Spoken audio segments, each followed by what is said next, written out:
Roof ചെയ്യുമ്പോൾ നമ്മൾ എന്തൊക്കെയാണ് ശ്രദ്ധിക്കേണ്ടത് എന്നുള്ള കാര്യങ്ങളാണ് നമ്മളിപ്പോൾ ഡിസ്കസ് ചെയ്യാൻ പോകുന്നത്. നമ്മളെ സംബന്ധിച്ചിടത്തോളം ഒരായുസിന്റെ ഏറ്റവും വലിയ ആഗ്രഹങ്ങളിൽ ഒന്നാണ് ഒരു വീട് എന്നുള്ളത്. അതിൽ തന്നെ വളരെ പ്രാധാന്യം അർഹിക്കുന്നതാണ് അതിന്റെ റൂഫ്. അത് എന്തായിരിക്കണം, എങ്ങനെയായിരിക്കണം എന്നുള്ളത്. നമ്മളൊരു വീട് പണിയുമ്പോൾ നിലവിൽ ഒരു ആർക്കിടെക്ചർ അല്ലെങ്കിൽ ഒരു ബിൽഡറിന്റെ സപ്പോർട്ടോടു കൂടിയാണ് ഇപ്പോൾ പോകുന്നത്. അതുകൊണ്ട് തന്നെ അവർ തന്നെ ചൂസ് ചെയ്ത് തരും ഏത് തരം മെറ്റീരിയലാണ് നമ്മൾ ചെയ്യേണ്ടത് എന്നുള്ളത്. എന്നാൽ തന്നെ നമുക്ക് അതിനെപ്പറ്റി നല്ലൊരു ഗ്രാഹ്യം ഉണ്ടായിരിക്കേണ്ടത് ആവശ്യമാണ്. ഇന്ന് മാർക്കറ്റിൽ പലതരം റൂഫിംഗ് മെറ്റീരിയൽസ് അവൈലബിൾ ആണ്. എടുത്തു പറയുകയാണെങ്കിൽ ceramic tiles, shingles, stone quoted sheet, അങ്ങനെ മോഡേൺ ആയിട്ടുള്ള പലതരം റൂഫിംഗ് മെറ്റീരിയൽ ഇന്ന് മാർക്കറ്റിൽ അവൈലബിൾ ആണ്. ഇതിൽ തന്നെ പല ക്വാളിറ്റിയിൽ, പല പ്രൊഫൈലിൽ, പല പാറ്റേണിൽ നിന്ന് അവൈലബിൾ ആയിട്ട് വരുന്ന മെറ്റീരിയലാണ് പലത്. നമ്മുടെ മാർക്കറ്റിനെ സംബന്ധിച്ച് പറയുകയാണെങ്കിൽ ഇന്ന് ഏറ്റവും കൂടുതൽ ചൈനീസ് ബ്രാൻഡുകൾ കൈയടക്കിയിരിക്കുകയാണ്. ഇതിൽ തന്നെ ഏതാണ് നമ്മൾ ചൂസ് ചെയ്യേണ്ടത് എന്നുള്ളതിന് നമുക്കൊരു ധാരണയില്ലാത്തൊരു കാലഘട്ടത്താണ് നമ്മൾ ജീവിക്കുന്നത്. നമ്മൾ റൂഫിംഗ് മെറ്റീരിയലിൽ എപ്പോഴും ചൂസ് ചെയ്യുമ്പോൾ നമ്മളിപ്പോൾ ചെയ്യുന്നത് കൊമേഴ്സ്യൽ പ്രൊജക്റ്റ് ആണെങ്കിലും അല്ലെങ്കിൽ റെസിഡൻഷ്യൽ പ്രൊജക്റ്റ് ആണെങ്കിലും നമ്മുടെ ഉദ്ദേശം അതിൽ പലതായിരിക്കും. ചിലയിടത്ത് നമ്മൾ ആർക്കിടെക്ചറൽ ലുക്സിനായിരിക്കും പ്രാധാന്യം കൊടുക്കുക, ചിലയിടത്ത് ചൂടിനെ കുറയ്ക്കാനായിരിക്കാം, ചിലയിടത്ത് സൗണ്ട് പ്രൂഫ് മെറ്റീരിയൽ ആയിരിക്കും നമ്മൾ ചൂസ് ചെയ്യേണ്ടത്. അത് ഏതാണ് എന്ന് നമ്മുടെ ഉദ്ദേശം ഏതാണോ അതിനനുസരിച്ചുള്ള മെറ്റീരിയൽ നമ്മൾ മാർക്കറ്റിൽ നിന്ന് ചൂസ് ചെയ്യാൻ ശ്രദ്ധിക്കുക. അതുപോലെ തന്നെ നമ്മൾ ചെയ്യേണ്ട മെയിൻ ആയിട്ടുള്ള ഒരു കാര്യം, നമ്മുടെ വീട്ടിലേക്ക് ആവശ്യമായിട്ടുള്ള ഏത് പ്രൊഡക്ട്സ് ആണെങ്കിലും, ഇപ്പോൾ പെയിന്റ്, അതുപോലെ പ്ലംബിംഗ് മെറ്റീരിയൽസ്, ഏതെടുത്താലും നമ്മൾ ബ്രാൻഡ് വാല്യൂവിന് നമ്മൾ എപ്പോഴും പ്രാധാന്യം കൊടുക്കാറുണ്ട്. കാരണം ഒരു പ്രീമിയം ക്വാളിറ്റി എപ്പോഴും ചൂസ് ചെയ്യാൻ വേണ്ടിയിട്ടാണത്. അത് ഇവിടെ നമ്മൾ ശ്രദ്ധിക്കേണ്ട അത്യാവശ്യമാണ്. കാരണം ഇപ്പോൾ നമ്മുടെ മാർക്കറ്റിൽ ഏറ്റവും കൂടുതൽ കൈയടക്കിയിരിക്കുന്നത് ചൈനീസ് ബ്രാൻഡുകളാണ്. ഇതിന് ഒരു 4-5 വർഷത്തോളം പ്രത്യേകിച്ചൊരു കംപ്ലൈൻസും കാണണമെന്നില്ല. പക്ഷെ അതിനുശേഷം ഈ പറയുന്ന അതിൻ്റെ പ്രോപ്പർട്ടീസ് എല്ലാം മാറ്റം വരികയും വീണ്ടും നമ്മൾ അഡീഷണൽ കോസ്റ്റ് ഇതിനകത്തേക്ക് മുടക്കേണ്ടതുമായിട്ട് വരുമ്പോൾ നമുക്ക് അത് വലിയൊരു നഷ്ടത്തിലേക്ക് പോവാണ്. അത് വരാതിരിക്കാൻ വേണ്ടി നമ്മൾ ചെയ്യുമ്പോൾ എപ്പോഴും പ്രീമിയം ക്വാളിറ്റി പ്രോഡക്ട്സ് നമ്മൾ ചൂസ് ചെയ്യേണ്ടതുണ്ട്.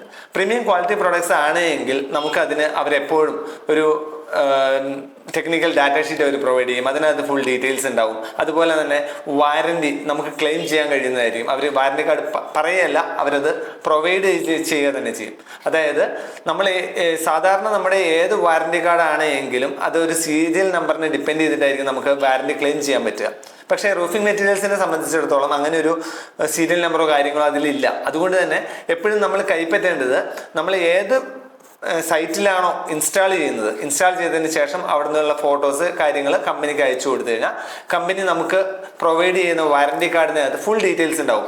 ഇന്ന സൈറ്റിലേക്ക് ഇത്ര സ്ക്വയർ ഫീറ്റ് മെറ്റീരിയൽ അവർ പ്രൊവൈഡ് ചെയ്തു, അത് ഇന്ന മെറ്റീരിയൽ ആണ് എന്നുള്ള ഫുൾ ഡീറ്റെയിൽസോട് കൂടിയ വാറണ്ടി കാർഡ് നമുക്ക് പ്രൊവൈഡ് ചെയ്യും. ഇത് വെച്ചാൽ മാത്രമാണ് നമുക്കിത് ക്ലെയിം ചെയ്യാൻ സാധിക്കുകയുള്ളൂ. നമ്മളോട് പ്രൊഡക്റ്റിനെ പറ്റി എൻക്വയറി നടന്ന പലരുടെയും ഡൗട്ടാണ് നമുക്ക് എന്തിനൊക്കെ വാറണ്ടി ക്ലെയിം ചെയ്യാൻ കഴിയും എന്നുള്ളത്.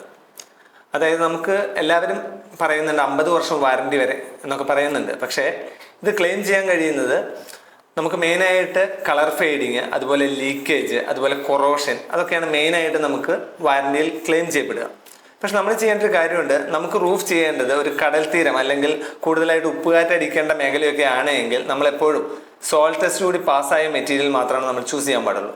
പക്ഷെ ഇന്നത്തെ കാലത്ത് എല്ലാവരും ചെയ്യുന്നത് എല്ലാം ഇമ്പോർട്ടൻറ്റ് പ്രൊഡക്റ്റ് ആയതുകൊണ്ട് തന്നെ വെളിരാജ്യത്തുള്ള സർട്ടിഫിക്കറ്റ്സ് ആയിരിക്കും അവർ പ്രൊവൈഡ് ചെയ്യുക.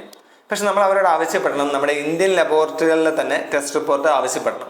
ഒരു പ്രീമിയം ക്വാളിറ്റി പ്രൊഡക്റ്റ് ആണെങ്കിൽ അവർക്ക് എപ്പോഴും, പ്രീമിയം ബ്രാൻഡ് ആണെങ്കിൽ അവർക്ക് ഇന്ത്യൻ ലബോറട്ടറികളിലെ ടെസ്റ്റ് റിപ്പോർട്ട് അറേഞ്ച് ചെയ്യുന്നതിന് അവർക്ക് ബുദ്ധിമുട്ടുണ്ടാകില്ല.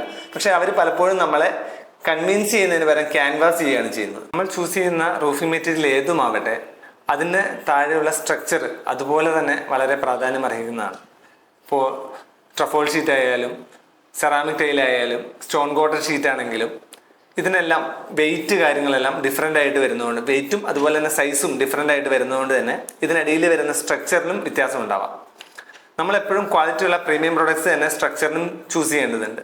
കാരണം ഒരു 3-4 വർഷത്തേക്ക് അല്ലെങ്കിൽ 5 വർഷത്തേക്ക് ഇതിന് വലിയ പ്രശ്നങ്ങളൊന്നും കാണണമെന്നില്ല. പക്ഷേ ഒരു 5 വർഷത്തിന് ശേഷം ഇതിന്റെ സ്പാനൊക്കെ കൂടുതലും അതുപോലെ വെയിറ്റ് കൂടുന്നതിനനുസരിച്ച് സ്പാൻ കൂടുതലാണെങ്കിൽ അത് സ്ട്രക്ചർ ബെൻഡ് വരാൻ ചാൻസ് ഉണ്ട്. അങ്ങനെ വന്നു കഴിഞ്ഞിട്ടുണ്ടെങ്കിൽ ഈ മേളിൽ ഉപയോഗിച്ചിരുന്ന എത്ര പ്രീമിയം പ്രോഡക്റ്റ് ആണെങ്കിൽ പോലും അതിന് ക്രാക്ക് പോലുള്ള ഡാമേജ് സംഭവിക്കാൻ സാധ്യതയുണ്ട്. അങ്ങനെ വന്നാൽ നമുക്ക് ഒരിക്കലും ഇത് ക്ലെയിം ചെയ്യാൻ സാധിക്കില്ല.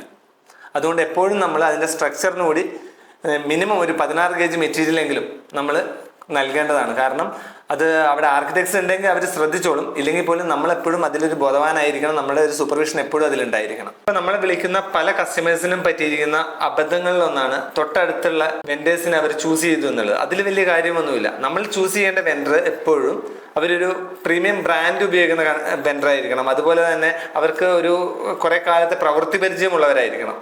അതുപോലെ അവർ ചെയ്ത സൈറ്റുകൾ നമ്മൾ പോയി കാണുക, അവരുടെ റിവ്യൂ എടുക്കുക, അതിനുശേഷം മാത്രം നമ്മൾ വെൻഡറെ ചൂസ് ചെയ്യുക. ഈ പറഞ്ഞതുപോലെ തന്നെ നമുക്കൊരു ക്ലെയിം ചെയ്യേണ്ടി വരിക എന്ന് പറഞ്ഞാൽ ഒരു 50 വർഷം വാറന്റിയുള്ള മെറ്റീരിയൽ ആണെങ്കിൽ ചിലപ്പോൾ 10-40 വർഷം കഴിഞ്ഞിട്ടായിരിക്കും നമുക്കൊരു കംപ്ലൈന്റ് വന്ന് ക്ലെയിം ചെയ്യേണ്ടി വരിക എന്ന് വിചാരിക്കുക.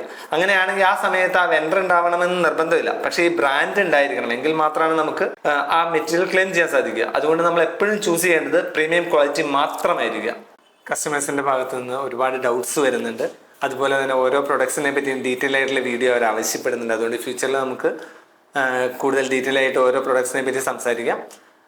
ഇത് കൂടാതെ നിങ്ങൾക്ക് റൂഫിംഗ് സംബന്ധമായിട്ടുള്ള എന്ത് ഡൗട്ട്സ് ഉണ്ടെങ്കിലും അഫ്ര ഇന്ത്യയുടെ താഴെ കാണുന്ന കോൺടാക്ട് നമ്പറിൽ ബന്ധപ്പെടാവുന്നതാണ്. Thank you.